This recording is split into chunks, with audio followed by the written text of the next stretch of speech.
Chers étudiants, bonjour et bienvenue à cette capsule du cours de mécanique qui porte sur la conservation de l'énergie mécanique. Le principe de conservation de l'énergie, c'est un principe fondamental en sciences.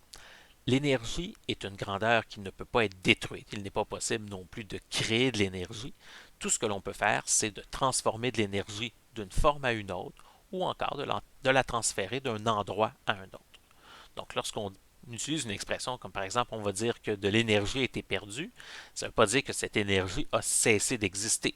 Ça veut simplement dire qu'elle a quitté un système ou encore qu'elle est sous une forme présentement qu'on ne peut pas utiliser. Donc, vous avez ici le principe de conservation de l'énergie qui est écrit.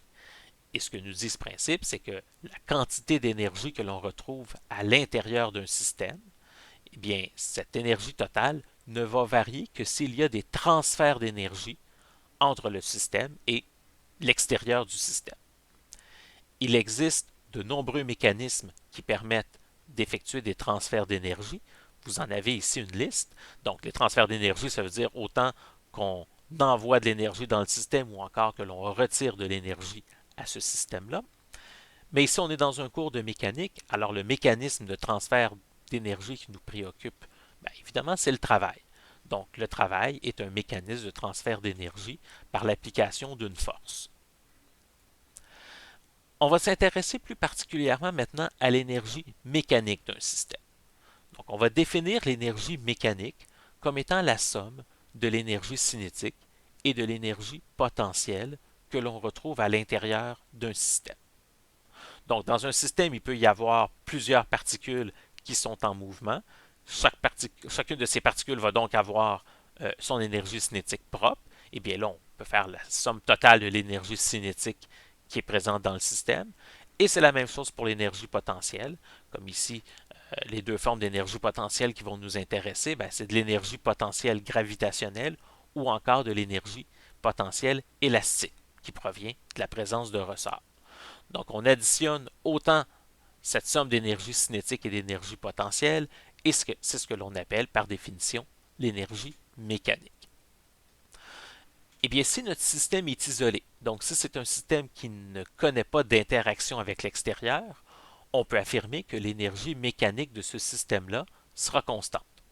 Donc, on peut soit écrire que notre variation d'énergie mécanique, delta E, est égale à 0, ou encore on peut écrire que la variation d'énergie cinétique plus la variation d'énergie potentielle sera égale à 0.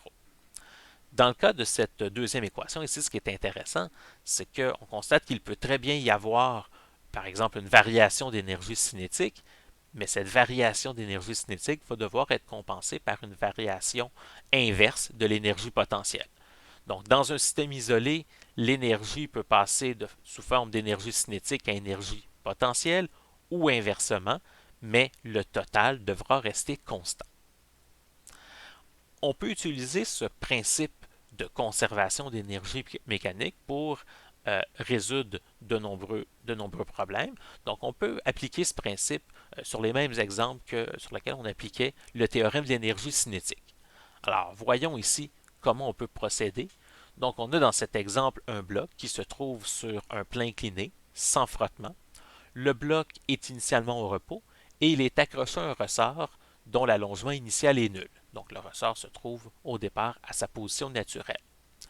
Le bloc descend le long du plein incliné et après que le bloc ait parcouru une distance de 1 mètre, on aimerait connaître quelle sera sa vitesse finale. Bon ben, appliquons le principe de conservation d'énergie mécanique. Donc, j'écris tout d'abord ce principe-là. Et je remarque que dans cet exemple, eh bien, il y a seulement un objet qui se déplace, donc il y aura seulement une source d'énergie cinétique. Mais par contre, le déplacement du bloc a une composante verticale, il y aura donc de l'énergie potentielle gravitationnelle, et aussi, il y a la présence d'un ressort, donc on va devoir tenir compte de la présence d'énergie potentielle élastique. Alors, je vais réécrire ici mon principe de conservation d'énergie mécanique. Donc, variation d'énergie cinétique delta K, variation d'énergie potentielle gravitationnelle delta UG et variation d'énergie potentielle élastique delta U ressort. Donc, la somme de ces trois termes doit donner 0. Donc, lors du déplacement du bloc, ces trois formes d'énergie vont varier, mais la variation totale devra être nulle. Alors, je vais maintenant remplacer chacun de ces trois termes par leur expression habituelle, donc ici respectivement pour delta K, delta UG et delta U ressort. Donc, vous avez ici les expressions.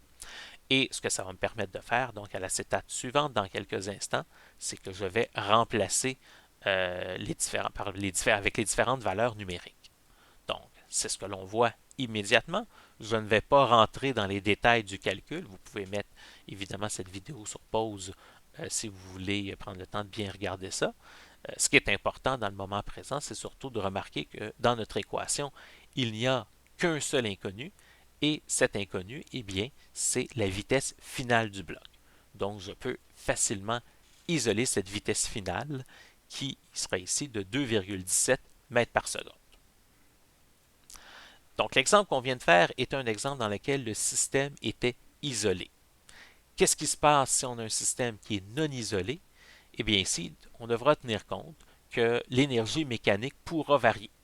Donc, il pourrait y avoir une variation de l'énergie mécanique qui est due à la présence de forces de frottement ou encore de tout autre type de force extérieure.